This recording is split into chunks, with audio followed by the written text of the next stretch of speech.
Hello, this is day 75 of reading one canto of the Divine Comedy every day. We are on Paradiso, Canto 8, which I'll read from the Longfellow translation before giving some quick commentary. The world used in its peril to believe that the fair Cypria delirious love rayed out in the third epicycle turning. Wherefore, not only unto her paid honor of sacrifices and of votive cry the ancient nations and the ancient error, but both Dione honored they, and Cupid, that as her mother, this one as her son, and said that he had sat in Dido's lap. And they from her, whence I beginning took the denomination of the star that woos the sun, now following, now in front. I was not ware of our ascending to it, but of our being in it gave full faith, my lady, whom I saw more beauteous, grow. And as within a flame a spark is seen, and as within a voice discerned, when one is steadfast and one comes and goes, within that light beheld I other lamps move in a circle, speeding more and less, methinks in measure of their inward vision. From a cold cloud descended never winds, or visible or not, so rapidly they would not laggard and impeded seem to any one who had those lights divine seen come toward us, leaving the gyration begun at first in the high seraphim. And behind those that most in front appeared sounded Hosanna, so that never since to hear again was I without desire. Then unto us more nearly one approached, and it alone began.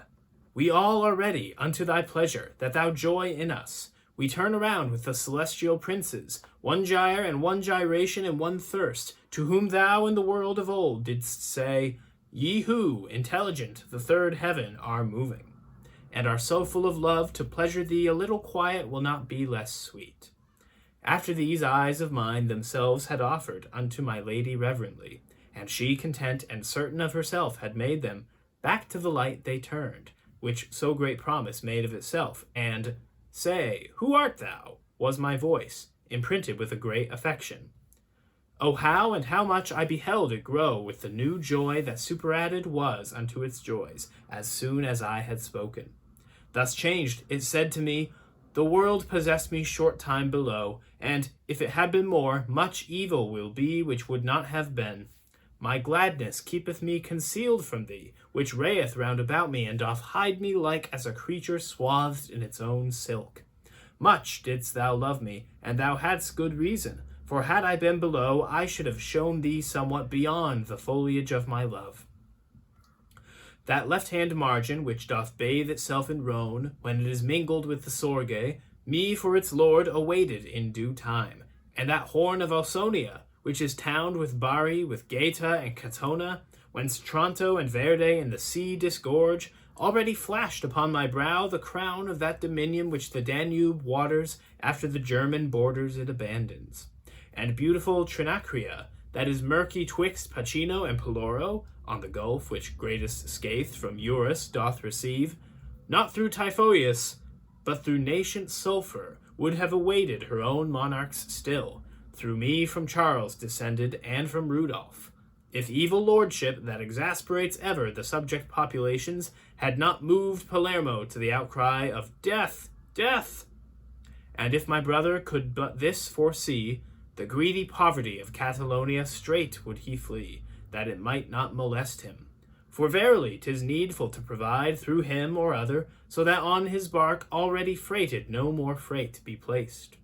His nature, which from liberal covetous descended, such a soldiery would need as should not care for hoarding in a chest. Because I do believe the lofty joy thy speech infuses into me, my lord, where every good thing doth begin and end, thou seest as I see it, the more grateful is it to me, and this too I hold dear, that, gazing upon God, thou dost discern it.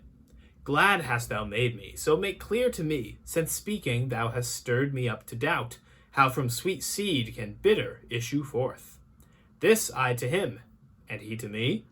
If I can show to thee a truth, to what thou askest, thy face thou hold as thou dost hold thy back. The good, which all the realm thou art ascending turns and contents, maketh its providence to be a power within these bodies vast. And not alone the natures are foreseen within the mind that in itself is perfect, but they together with their preservation. For whatsoever thing this bow shoots forth falls foreordained unto an end foreseen, even as a shaft directed to its mark. If that were not, the heaven which thou dost walk would in such manner its effects produce, that they no longer would be arts, but ruins. This cannot be if the intelligences that keep these stars in motion are not maimed, and maimed the first, that has not made them perfect. Wilt thou this truth have clearer made to thee? And I, not so, for 'tis impossible that nature tire, I see, in what is needful. Whence, he again, now say, would it be worse for men on earth were they not citizens? Yes, I replied, and here I ask no reason. And can they be so, if below they live not diversely unto offices diverse?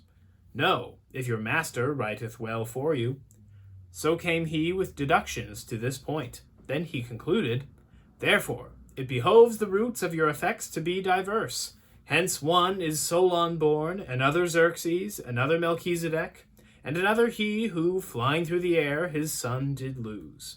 Revolving nature, which assignant is to mortal wax, doth practice well her art, but not one in distinguished from another. Thence happens it that Esau differeth in seed from Jacob, and Quirinus comes from sire so vile that he is given to Mars. A generated nature its own way would always make like its progenitors, if providence divine were not triumphant. Now that which was behind thee is before thee, but that thou know that I with thee am pleased, with a corollary will I mantle thee. Evermore nature, if it fortune find discordant to it, like each other seed out of its region maketh evil thrift. And if the world below would fix its mind on the foundation which is laid by nature, pursuing that, 'twould have the people good. But you unto religion wrench aside him who was born to gird him with the sword, and make him a king who is for sermons. Therefore your footsteps wander from the road. At the beginning of this canto, Dante and Beatrice are ascending to the next sphere, the sphere of Venus. What's interesting about this ascent is that as they're going up, references to Venus, the goddess, are being made to her son, her mythological son Cupid, and to Dione, and also to her effect on love. And there is something of a contrapasso here as well, in that the souls, or at least the first one that Dante encounters, who is Charles Martel, not the famous one, but Charles Martel of Anjou, he is overflowing with love. He says, all I want is to spend some time with you and give you everything you need to write a good poem, to answer all of your questions, and boy, oh boy, did I miss you.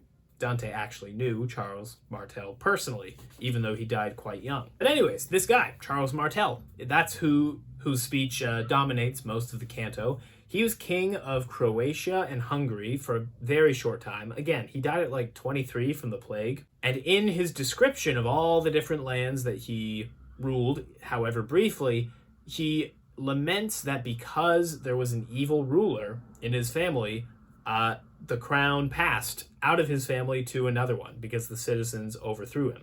An incident that Mark Musa helps us to clarify in his notes. This urges Dante to ask, how can such a bad fruit come from a good seed? Or really, how can you get bad people out of good families? Which is sort of inherent in the idea of, the hereditary monarchy, right?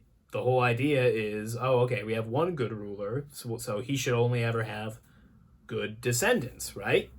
And surprising because he himself is a hereditary ruler, Charles Martel seems to come down against it. He says, look, not everybody's created the same. There's divine providence and the movements of the stars, by which he means not horoscopes, but the heavenly bodies. So again, still divine providence. Each soul is created with different talents, abilities, inclinations, and those can be fostered to create a very unique set of skills for that person. And it's silly, he says, to believe that a parent gives only those skills that they themselves possess down to their children. And he even goes as far as to say, if that were the case, then nature, the world, the universe would be total chaos. There wouldn't be a balance of the different offices, the different things, different skills that are needed to keep harmony in society. He uses an analogy to demonstrate this to Dante, which is basically nature. Nature did not behave in this way, with each thing working towards its proper end. If you had water trying to behave like air, or trees trying to behave like flowers, the whole world would be chaos. And in the same way, the social order requires people to pay attention to what gifts and inclinations they do have instead of those they don't, and attend to those, Dante says. To drive it home, I'd like to read the end of the Mark Musa translation for this canto, because I think it says it quite well. If men on earth were to pay greater heed to the foundation nature has laid down, and build on that, they would build better men. But those men, bent to wear the sword, you twist into the priesthood, and you make a king out of a man whose calling was to preach. Thus, you find yourselves on roads not meant for you. I'd say those lines speak for themselves. Now, it is possible to get better at something that you weren't born with an inclination for, obviously, and some inclinations of yours don't show themselves for years.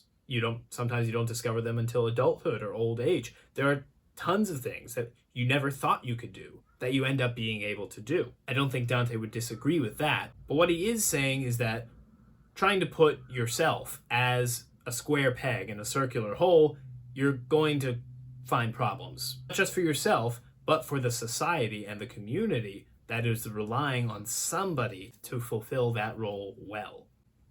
That's all for today, though. I'll see you tomorrow.